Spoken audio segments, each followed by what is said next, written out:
আসসালামু আলাইকুম ওয়া রাহমাতুল্লাহি ওয়া বারাকাতুহু। নাহমাদুহু ওয়া নুসাল্লি আলা রাসূলিহিল কারীম। আম্মা বা'দ। ফাআউযু বিল্লাহি মিনাশ শাইতানির রাজীম। বিসমিল্লাহির রাহমানির রাহিম। সায়াকুলু সুফাহাউ মিনান নাসি মা ওয়াল্লাহুম আন কিবলাতিহিমুল্লাতী কানু আলাইহা قل لله المشرق والمغرب يهدي من يشاء إلى صراط مستقيم صدق الله العلي العظيم وصدق نبي رسوله الكريم। আসুন সর্বপ্রথম সেই মহান রব্বুল আলামিনের দরবারে শুকরিয়া জ্ঞাপন করি, যিনি এই পবিত্র মাসে পবিত্র জায়গায় একত্রিত করেছেন। সবাই শুকরিয়া আদায় করি, বলুন আলহামদুলিল্লাহি রাব্বিল আলামিন। তারপরে পরে আমিনুল্লাহ আল মরুদুল আহমদ মুস্তফা মোহাম্মদ মুস্তফা সাল্লাল্লাহু আলাইহি ওয়াসাল্লাম, জিনার ওসিলায় আজকে আমরা এখানে উপস্থিত হতে পেরেছি, জিনার ওসিলায় আজকে আমরা নামাজ পেয়েছি, জিনার ওসিলায় আজকে আমরা ইবাদত করতেছি। সবাই তার দরবারে দরুদের নাজরানা পেশ করুন, আল্লাহুম্মা সাল্লি আলাইহি আল্লাহুম্মা বারিক আলাইহি। আমি আপনাদের সম্মুখে একটি পবিত্র আয়াত তেলাওয়াত করলাম। সায়াকুলু সুফাহাউ মিনান নাসি মা ওয়াল্লাহুম আন কিবলাতিহিমুল্লাতী কানু আলাইহা। এর অনুবাদ হচ্ছে, মানুষের মধ্যে নির্বোধগণ অচিরেই বলবে যে কিসে তাদেরকে কিবলা হতে প্রত্যাবর্তিত করলো, যার দিকে তারা ছিল। কুল লিল্লাহিল মাশরিকু ওয়াল মাগরিবু ইয়াহদি মান ইয়াশাউ ইলা সিরাতিম মুস্তাকিম। হে মাহবুব, আপনি বলে দিন, পূর্ব পশ্চিম আল্লাহর জন্য, তিনি যাকে ইচ্ছা সঠিক পথ প্রদর্শন করেন। অর্থাৎ আজকে আমরা আলোচনা করব পবিত্র ইস্তেকবালে কিবলা সম্পর্কে।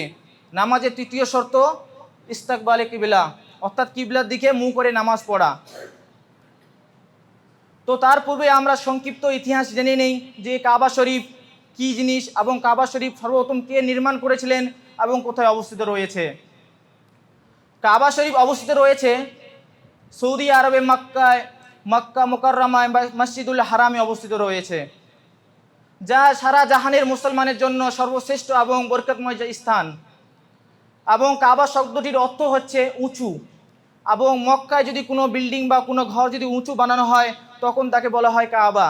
আর সেই থেকেই তার নামকরণ করা হয়েছে যে কাবা। কাবা ছিল মানে আজ ঘরটি ছিল, আমরা যেখানে ইবাদত করি সেই ঘরটি ছিল উঁচু, এবং তার থেকেই সে নামকরণ করে বলা হয়েছে কাবা। অনেক মতবাদ রয়েছে যে কাবা শরীফ সর্বপ্রথম কে নির্মাণ করেছিলেন। গ্রহণযোগ্য মতবাদ এটাই হলো যে কাবা শরীফ সর্বপ্রথম ফেরেশতারা নির্মাণ করেছিলেন। যে বাইতুল মামুরের নিচে, বাইতুল মামুর কি? বাইতুল মামুর হচ্ছে একটি কাবা যা ফেরেশতারা তওয়াফ করে।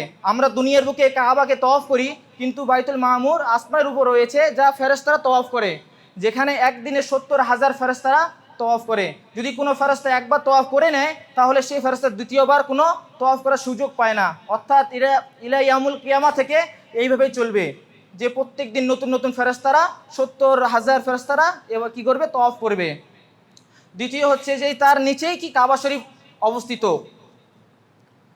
সেই কাবা শরীফের বিষয় নিয়ে আল্লাহ তাআলা সাক্ষী দিয়ে বলেছেন, ইন্না আউওয়ালা বাইতুন উযিয়া লিন-নাস লাল্লাযী বিবাক্কাতা মুবারাকান ওয়া হুদাল লিল আলামিন। নিঃসন্দেহে সর্বপ্রথম ঘর হলো এই ঘর, যা মানুষের জন্য নির্ধারণ করা হয়েছে, যা মানুষের জন্য নির্ধারিত করা হয়েছে। এবং এই ঘরটি উপস্থিত বাক্কায় অর্থাৎ মক্কায়, যা সারা জাহানের মানুষের জন্য বরকতময় ও রহমত। এই হচ্ছে আল্লাহ তাআলা সাক্ষী দিয়ে বলেছেন যে কাবা ঘরের যে আশেপাশে কি বরকত ও রহমতের জায়গা, সেখানে গেলে আমরা শান্তি পাবো, আল্লাহর বরকত ও রহমত আমাদের উপর অবতীর্ণ হবে। কিছু সংক্ষিপ্ত ইতিহাস জেনে নেই যে কাবা শরীফ মানুষের মধ্যে থেকে, নবীদের মধ্যে থেকে কোন নবী সর্বপ্রথম নির্মাণ করেছিলেন। যখন হজরতে আদম আলাইহিস সালাম এবং হজরতে হাওয়া রাদিয়াল্লাহু আনহাকে দুনিয়ার বুকে পাঠানো হয়, তারপর তারা যখন মিলিত হয় এক জায়গায়, তখন তারা আল্লাহর কাছে দোয়া করেন, ইয়া রব্বুল আলামিন, তুমি আমাদেরকে একটি মসজিদ বানিয়ে দাও যেখানে আমরা তোমার ইবাদত করব। আল্লাহ তাআলা তাদের দোয়া কবুল করে সেখানে সেই বাইতুল মামুরের নিচে একটি ওই স্থানে ওই রকম দেখতে একটা কাবা ঘর তাদের জন্য তৈরি করে দেয়। এখন সেখানে বসে তারা আল্লাহর ইবাদত করতে থাকে, এবং দিনের পর দিন জনবসতি বৃদ্ধি হতেই থাকে, এবং তারা যতগুলো লোক ছিল তারা সেখানে আসতো একত্ববাদীর খোদার পরিচয় দেওয়ার জন্য, যে আল্লাহ ছাড়া কোনো মাবুদ নেই। তারা তওয়াফ করতো না, তারা সেখানে আসতো কিসের জন্য? আল্লাহ তাআলার পরিচয় দেওয়ার জন্য, যে আমরা আল্লাহকে এক মানি, একত্ববাদী খোদার ইবাদত করি। তারপরে তো হজরতে শীষ আলাইহিস সালামের জামানায় শীষ আলাইহিস সালাম দ্বিতীয়বার পুনরায় কাবা ঘরকে নির্মাণ করেন। তারপরে হজরতে নূহ আলাইহিস সালামের জামানায় যে আযাবকৃতভাবে যে সারা বিশ্বে যে বন্যার পরিস্থিতি হয়েছিল, সেই বন্যার ফলে কাবা ঘর জমিনের নিচে কি হয়েছিল, দাবা পড়ে গিয়েছিল, চাপা পড়ে গিয়েছিল। হজরতে ইব্রাহিম আলাইহিস সালাম এবং হজরতে ইসমাইল আলাইহিস সালামকে আল্লাহ তাআলা আদেশ দেয় যে কাবা ঘর পুনরায় নির্মাণ করার জন্য, এবং তারা পুনরায় কাবা ঘরকে নির্মাণ করেন।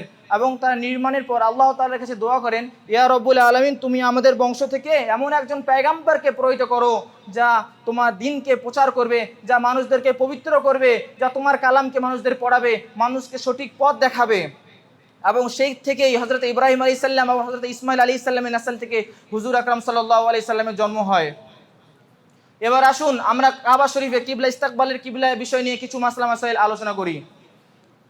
কাবা ঘর হলো এমন একটি ঘর যেখানে আপনি যেদিকে খুশি সেদিকে ইচ্ছাভাবে নামাজ পড়তে পারবেন।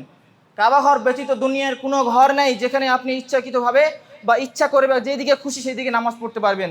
শুধু একটাই ঘর আছে, কাবা ঘর, যেখানে মোটামুটি 50-60 জন একসাথে নামাজ পড়তে পারবে। কিন্তু কাবার উপরে মসজিদের নামাজ পড়লে, কাবার উপর ছাদে নামাজ পড়লে নামাজ হয়ে যাবে, কিন্তু সেখানে নামাজ পড়া কি গুনাহ, গুনার কারণ, কাবিরা গুনাহ। কেন, হুরমতির ব্যাপার আছে, যে বেইজ্জতির ব্যাপার আছে, তার ফলে সেটা গুনার কারণ। যদি নামাজ পড়লে নামাজ হয়ে যাবে। মাসালা, নামাজ আল্লাহর জন্যই এবং সিজদা আল্লাহর জন্যই। যদি কোনো ব্যক্তি কাবার জন্য সিজদা করে তাহলে সে হারাম করলো এবং কাবিরা গুনাহ করলো। আর যদি কোনো ব্যক্তি কাবার জন্য ইবাদত করে, যে কাবাকে ইবাদত করে, তাহলে সে কি, পরিষ্কার কাফের। আমরা কারো ইবাদত করি না আল্লাহ ছাড়া, আল্লাহ ছাড়া কারো ইবাদত নেই। এবং কাবাকে আমরা কি করি, আল্লাহ তাআলার আদেশ যে কাবার দিকে তোমরা কি করো, কাবার দিকে মুখ করে তোমরা নামাজ পড়ো, সেটি আমাদের হুকুম, সেটাই আমাদের জন্য হুকুম এসেছে, আমরা সেটাকে ফলো করি, আদার্স কিছু না। কাবার সামনে যদি কাবাকে কেউ সিজদা করে তাহলে সে কাবিরা গুনাহ করলো এবং কুফরিয়ত হওয়ার চান্স রয়েছে। যদি ইবাদত করে তাহলে পাক্কা কুফর। তৃতীয় মাসলা, চলন্ত জাহাজে যদি নামাজ পড়ে কেউ, তাকবীরে তাহরিমের সময় সে নামাজে কাবার দিকে মুখ করে নামাজের নিয়ত করে নেবে, এবং জাহাজ যেদিকে ঘুরবে সেও নামাজ অবস্থায় সেদিকে ঘুরে যাবে, নামাজ ভঙ্গ হবে না। সেই হচ্ছে জাহাজের মধ্যে নামাজ পড়ার নিয়ম। মাসালা, যদি কোনো ব্যক্তি কোনো স্থানে কিবলার পরিচয় জানতে না পারে, এমন ব্যক্তি কোনো স্থানে রয়েছে, সে কিবলার পরিচয় জানতে পারছে না, সেখানে কোনো মেহরাব নেই, সেখানে কোনো চাঁদ সূর্য উদিত হয়নি বা উদিত হয়েছে, বা তাকে বলার মতো কেউ নেই, তাহলে সে মনের মধ্যে চিন্তা করে যেদিকে খুশি সেদিকে কী করবে, নামাজ পড়ে নেবে। তার মন যেদিকে সাক্ষী দিবে সে সেদিকে নামাজ পড়বে। এবার চিন্তা করে সে নামাজ পড়ে নিল, পড়ে নেওয়ার পর যদি সে জানতে পারে সে কাবার দিকে নামাজ পড়েনি, তাহলে তার নামাজ ভঙ্গ হবে না। এমন কোনো ব্যক্তি সে চিন্তা ভাবনা ছেড়েই নামাজ পড়লো, মানে সে কাউকে জিজ্ঞাসা করলো না, এবং জিজ্ঞাসা করার মতো কোনো লোক সেখানে নেই, এবং সে মনের মধ্যে দৃঢ় বিশ্বাসের সঙ্গে সে চিন্তা করলো না যে কাবা এই দিকে হবে, তাহলে যদি সেই ব্যক্তি নামাজ পড়ে তার নামাজ হবে না। যদি নামাজের পর যদি আবার সে ভাবে যে তার দৃঢ় বিশ্বাস থাকে যে আমি কিবলার দিকে হয়ে নামাজ পড়েছি, তাহলে তার নামাজ হয়ে যাবে, তাহলে তা ব্যতীত নামাজ হবে না। কিবলার দিক জানে এমন কোনো ব্যক্তির সেখানে উপস্থিত রয়েছে, এবং তার কাছে সে জানলো কিবলা কোন দিকে, তাহলে সে কিবলার দিকে করে নামাজ পড়বে। আর এমন কোনো ব্যক্তি রয়েছে সে জানে কিবলা কোন দিকে, এবং সে তার কাছে জিজ্ঞাসা করলো না, জিজ্ঞাসা ছাড়াই নামাজ পড়ে নিল, তার নামাজ হবে না। যদি কিবলার দিকে মুখ করে নামাজ পড়ে তাহলে নামাজ হবে, যদি কিবলার বিপরীতে নামাজ পড়ে তাহলে তার নামাজ হবে না। কারণ যে সেখানে বলার মতো একজন লোক ছিল, কিন্তু সে জিজ্ঞাসা করলো না। জিজ্ঞাসা করা কি আমাদের উপর ওয়াজিব যদি কোনো লোক থাকে। তাহলে অন্ধকার রাত্রিতে যদি কোনো ব্যক্তি বা কোনো জামাতের সঙ্গে নামাজ পড়তে চায়, তাহলে সে নামাজ পড়বে জামাত নিয়ে। প্রথমত সে চিন্তা ভাবনা করবে যে কিবলা কোন দিকে হতে পারে, দৃঢ় বিশ্বাসের সঙ্গে চিন্তা করার পর সে একদিকে দিক নির্ণয় করার পর সে যদি জামাত নিয়ে যদি সে নামাজ পড়ে, এবং যদি দেখা গেল যে ইমাম সামনের দিকেই রয়েছে কিন্তু মুক্তাদিরা অন্য দিকে রয়েছে, দেখা গেল কেউ পূর্ব দিকে রয়েছে, কেউ পশ্চিম দিকে রয়েছে, কেউ উত্তর দিকে রয়েছে, কিন্তু তারা রাতের অন্ধকারে, তাহলে তাদের নামাজ হয়ে যাবে। যদি এমন তো দেখা যায় যে ইমাম পিছনে রয়েছে, মুক্তাদিরা সামনে উল্টো দিকে রয়েছে, তাদের নামাজ হবে না। অর্থাৎ যেদিকে মুখ ঘোরা হোক না কেন, দৃঢ় বিশ্বাসের সঙ্গে যদি মুক্তাদিরা যেদিকে খুশি মুখ ঘোরাতে পারে, যদি রাতের অন্ধকারে ইমামকে সামনে রাখতে হবে, ইমামের পিছনে যদি মুক্তাদিরা অন্য অন্য দিক হয়ে যায় তাদের নামাজ হয়ে যাবে। মুসাল্লি মাসালা, মুসাল্লি যদি কোনো উজুর ছাড়া, যদি কোনো কারণ ছাড়াই যদি নামাজের মধ্যে যদি সিনা বা চেহারা যদি কিবলা থেকে সরিয়ে নেয়, তার নামাজ তৎক্ষণাৎ বাতিল হয়ে যাবে।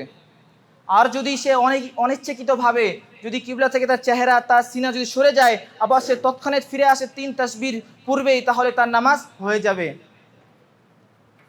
মাসালা, যে ব্যক্তি কিবলামুখী হতে অক্ষম, এমন কোনো ব্যক্তি রয়েছে যে সে রোগের মধ্যে ভুগছেন, তার শরীরের মধ্যে এতটুকু শক্তি নেই যে সে কিবলার দিকে ঘুরে নামাজ পড়বে, বা এমন কোনো লোক নেই যে তাকে সে কিবলার দিকে মুখ ফিরিয়ে দেবে, বা এমন কোনো লোক যার কাছে আমানতের মাল রয়েছে, যার কাছে নিজস্ব মাল রয়েছে, চুরি হওয়ার ভয় আছে, বা এমন কোনো লোক যে দুষ্ট কোনো প্রাণীর উপর চড়ে আছে, চড়ে আরোহণ করছে, সে তাকে প্রায় সেই প্রাণী তাকে নামতে দিচ্ছে না, অথবা নামতে দিলে আর উঠতে পারবে না, বা তাকে ওঠানোর মতো কোনো লোক নেই, এমতো অবস্থায় সে নামাজে যেদিকে খুশি সেদিকে নামাজ পড়বে, সেখানে চিন্তা ভাবনার করার কোনো প্রয়োজন নেই।